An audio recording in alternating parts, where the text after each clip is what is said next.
play still must be run. If you look at this play, what we're trying to get is a seal here and a seal here, and try to run this play seal here. And now let's go live to Bobby V's in Windsor Locks, where we find Rob Dibble.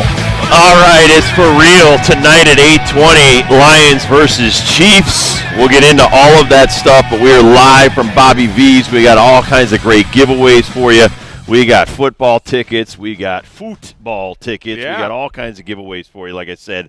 And thanks to Bud Light for sponsoring us to be here. So we'll be here until 7 o'clock. We're going to be hanging out probably after and having dinner. But we'd love to see your pretty faces. Come down here and say hello at Bobby V's in Windsor. But no more sleeping. Now the game starts in 5 hours, and you can be very excited that football, fantasy football, college football, NFL are all going to be going on after tonight. I'm in heaven right now. First of all, it's my favorite place, Bobby V's, up here in Windsor Locks. It's your second home. It is my second home, especially on Sundays. I'll probably be back this weekend. They know. They got my spot already wiped off for me. They got your VIP space out front. TVs galore. They always have the best specials here. Probably going to get into one of those big 124-ounce towers later, a Bud Light. That's kind of rare in other establishments. But one of the biggest screens in all of Connecticut. 7 feet tall. 17 feet tall. 17 feet. It's a monster. And not only that, I like to play the ponies every once in a while. We're parked right by a kiosk. I mean, I can't really ask for anything else, Dibs. And you're telling me it's the opening night of NFL? Oh, get it all over yourself, my man. Let me tell you how great Bobby V's is. Monday through Friday, 3 to 7 happy hour. $2 off all appetizers, $2 off wine, shots, and cocktails, $1 off beer, $19 sangria pitchers, and $30 beer towers. I'm used to that. And the one other thing I love about Manager Dan and all the boys and girls here that run the shop at Bobby V's, they take the advice of yours truly every once in a while. You know, last year I was like, you guys got sports betting now. Maybe we should open up a little earlier for Saturday, Sunday kickoffs. People got to get those bets in. It will be plenty attended in the morning to get your bets in before the noon kicks. So they have taken my advice, and they said, you know what, Ben, this year, Saturdays, Sundays, we're going to open up at 10:30. Great idea. 10:30 in the morning, Saturdays and Sundays right here at Bobby V's. Also, they have live music on the weekends, Fridays and Saturdays. Just a lot to do. But we got a game tonight, my man. I don't know if Travis Kelce is playing or not. Or Chris Jones. But they are definitely going to play this football game. Lions, Kansas City. We are in Kansas City. We got the hype machine already started here. 87 degrees in Kansas City. So it's not football weather right now. It's still some baseball weather. It's going to be hot, and it is going to muggy, be loud. sweaty men all over each other. I love it. I'm super excited for this season. I really do think it's wide open. I think there are a bunch of teams that you could possibly say could win it all. Now, obviously, we're going to lean on some teams that have some proven quarterbacks, like the Kansas City Chiefs and Patrick Mahomes, that have been there and done that, like last season. The Aaron Rodgers show at New York should be a very interesting year for the Jet fan. The list goes on of some of these newcomer quarterbacks that have come on and make a name for themselves. Your favorite, Joe Burrow. How are the Cincinnati Bengals going to do? Absolutely. Is Josh Allen going to take a step back? I've been hearing a lot of Bills hate lately. A lot of Bills side-eyeing lately. I don't know. Josh Allen versus Aaron Rodgers, Monday Night Football, Week 1. That should be a lot of fun. But then also Sunday Night Football is going to be great around What a great tilt. A couple of back-to-back great tilts. Giants, Cowboys, and then you got the Bills, Jets. What do you think about Dak? Now you've had the preseason talk. It's all washed away. We know about the interceptions last year. I know about the stubbing the toe in the playoffs the last couple of years. What do you think about your boys here going into Here's week what one? I know about Dak, and it's the same thing I used to say about Tony Romo. When they don't think too much, they're fantastic. When they have time to think, especially in the fourth quarter, that's when they seem to make a lot of mistakes. You don't need to be heroic. Just hand the ball off in situations to hand the ball off. There's no more Ezekiel Elliott versus Tony Pollard. Tony Pollard is your main back. I think that answers a lot of questions. But really, it's about Dak Prescott. You got to stop worrying about your contract situation, impressing the Cowboy fans.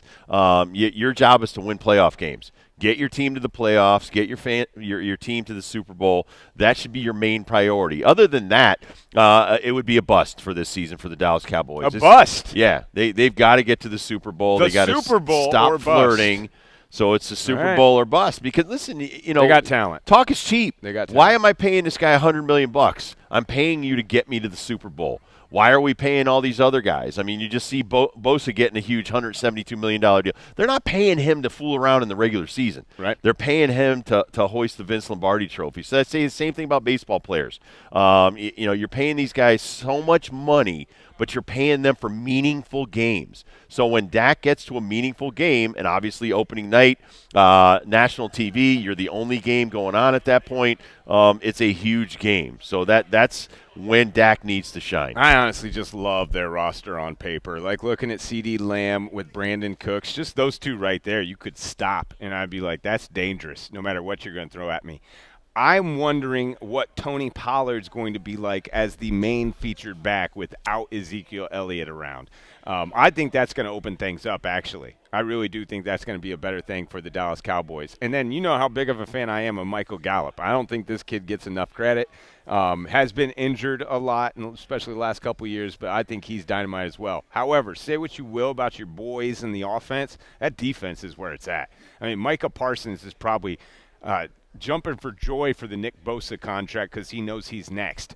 But just like you're saying with Dak, I would say the same thing with Micah. Like, you can't go out and lay an egg out here on defense this season. Just rest on what you did in the past. You got Jake Ferguson also is a question mark for me. Schultz is gone. He's now with the Houston Texans. I think the tight end position is a very important for the position. Cowboys. It's always been huge. It's always been a guy that is an outlet, and like a Travis Kelce, without a great tight end, I don't care what you say about the wide receivers, running backs, quarterbacks for the Cowboys. They've always won with great tight ends. Going up against the New York Giants, where I am so excited for this team. I think that this team has been under the radar for the last 3 months. Really, the only thing has been the Saquon Barkley franchise tag. Other than that, you haven't heard boo from the New York Giants. There hasn't been any kind of locker room drama like they have had in past seasons. I even think that the Saquon Barkley stuff has been washed away. I think we're moving on to football, moving on to Cincinnati, as Belichick likes to say. But with their offense against that Cowboys defense, that for me is the game on Sunday night. I drafted Darren Waller as my tight end for my fantasy team. Now, I believe in talk him about and that all of guy. that stuff. Listen, that's a good piece for the New York Giants. A lot of people talking highly of Darren Waller, saying this guy when healthy is one of the best. Yep. I'm more worried about Paris Campbell and Darius Slayton. What are they going to bring to the table? We know Daniel Jones can play. He can run the football. Saquon Barkley, he got paid. He got a few extra $1 million in his pocket. Now it's time to go play some football. So I think it's going to be a great matchup. I think, we used to joke about the NFC East used to be the NFC least. Now it's the beast. Now it's a beast. Yeah. And, Philadelphia is still the cream of the crop, and everybody's going to have to take down Philadelphia, starting with the Cowboys and Giants. Speaking of Philadelphia, they're in Foxborough to play the Patriots and their new running back from the Cowboys, Ezekiel Elliott. I am very interested to see this offense and what it's going to look like. It has to be better than what it has been in the past 2 seasons, especially for Mac Jones, and I would even say for Bill Belichick as far as keeping his job. And that's weird to say because of all the success, but the verdict is still out for Belichick without Tom Brady. And this has got to be the year, man. This has got to be the year. The Philadelphia Eagles coming to town, that's a big order right off the bat for the New England Patriots. We'll see, but I'm super excited, man. You can throw any game at me right now, and I can talk my head off about it. Just loving the matchups, loving footballs here, and tonight's going to be a good one too, man. They brought in Ezekiel Elliott because they were 24th in rushing last year in the NFL, 20th in passing last year. They need some offense. Wow, I didn't know that. Yeah, Bill O'Brien has to do a better job than the 2 guys that they didn't know who the offensive coordinator was last year. And I think, again, that was just some stupidity right from the get-go.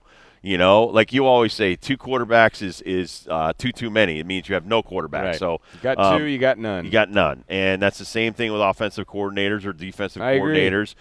You just want one voice. You want one guiding light. And I think this year with Bill O'Brien, whether he does well or doesn't do well, at least you know who the guy is that you could point the finger at if they're not doing well. We're talking a lot of football today. Anita Marks, Brandon Lang, they're both going to be on the show. We don't have just one handicapper. That's right. We have 2 for you to start the year. Not only that, Tibbs, I don't know if you noticed this, but I brought out the old electric football game. I did notice that. I got my Chiefs against my Lions. We're going to have an electric football simulation to find out the total score so we can make some money tonight. That is fantastic. It's not fantastic. I just It's feel horrible. like I was very unfortunate as a child. That one is state of the art. It's got even like little knobs on it to turn up the vibration on this deal. If you don't know, go and look at it. Or come to Bobby V's and come check to the one Bobby we V's got. and we'll play a little bit for you. You hit the knob, they start vibrating, and the guy with the ball runs, and they basically have to try to knock him out of bounds or stop him. But this, to me, I spent hundreds of hours as a child with my brothers playing this game. So true. Megan Selena put this together. So I found the box in promotions, and I don't know when. You're like Radar O'Reilly on MASH. I'm a scavenger, You man. are a scavenger. You find stuff all the time, man. It's unbelievable what you come up And with. I never accept no. I was like, you guys got any football stuff, kicking off the season at Bobby V's with Bud Light? Got anything football you can throw at me? We checked. No, I don't buy that. I go deep. I dug this out of the deep crevices of the promo racks, bottom shelf, pulled it out, put new decals on it. I some love Rob the Dibble EFL, show. man, the Electric Football League. Yeah, I had no idea Love that it. existed. I didn't even know that existed, but it's pretty hip, man. I wonder if So- they have their own draft. It was so much fun. It still is.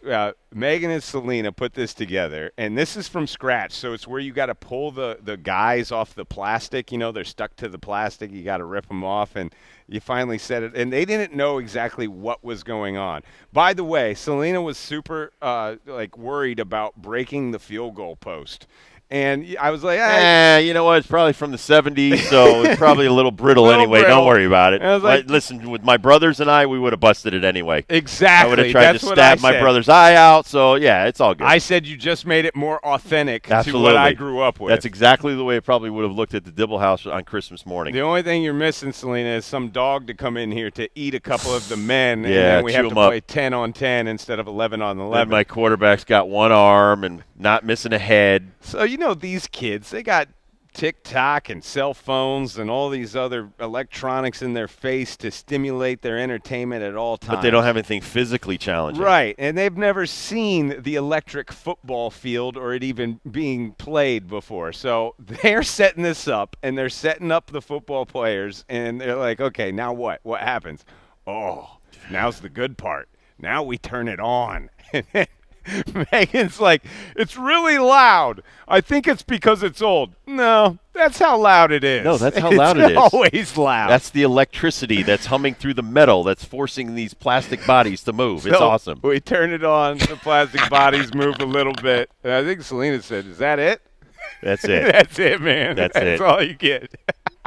But we're going to simulate the Chiefs versus the Lions, electric football style. It may take us from now all the way to kickoff because it does take hours to play. But, yes, we have all bases covered on today's show. So a lot of football, but I want to talk some baseball while we're thinking about it because we're going to get wrapped in. Don't look now. Yankees only a game and a half back from the Red Sox. Maybe they don't make the playoffs, but they still can be better than the Boston Red Sox. Well, this is the bottom line, that they beat up on a Detroit Tigers team, and now everybody thinks that they're printing up playoff tickets. Let's not Jason get Dominguez. it twisted. Give me a jersey. Let's not get it twisted. Yankees are still a miserable bunch, don't have a lot of great players. This guy what did he have? 2 home runs before he got home. Now he's got a couple more. He's raking. Off a poor, Double-A looking pitching staff of the Detroit Tigers. Look at what happened to the Texas Rangers against the Astros. You That's want a to talk big about deal. a bloodletting. 33 runs in 2 games against the Texas Rangers pitching. And listen, Dunning and Eovaldi it's a stunning thrashing. And like you said off the air, Max Scherzer, you're talking about this team dominated most of the season, and you got to finish. You got to finish. You can't get games and then all of a sudden start laying eggs. And so Yankees, all of a sudden, they're making that push. They're a game over 500 at 70-69. Red Sox with 72 wins. Blue Jays now step into the prime A position in the wild card. So I think it's huge. Tampa Bay Rays, Toronto Blue Jays, this is the way it was last year, where you had a couple of teams coming out of the American League East. You might have 3 playoff teams come out of the American League East right now. You got Tampa Bay is number 1 in the wild card. Toronto is number 3 in the wild card, a half game up on the Rangers, and 6 games up on the Boston Yankees. I mean, the New York Yankees. And the Red Sox. Red Sox are they're 5, right? No, they are 4.5 behind the Rangers. Okay. They are 5.5 behind the Blue Jays as far as that third spot goes.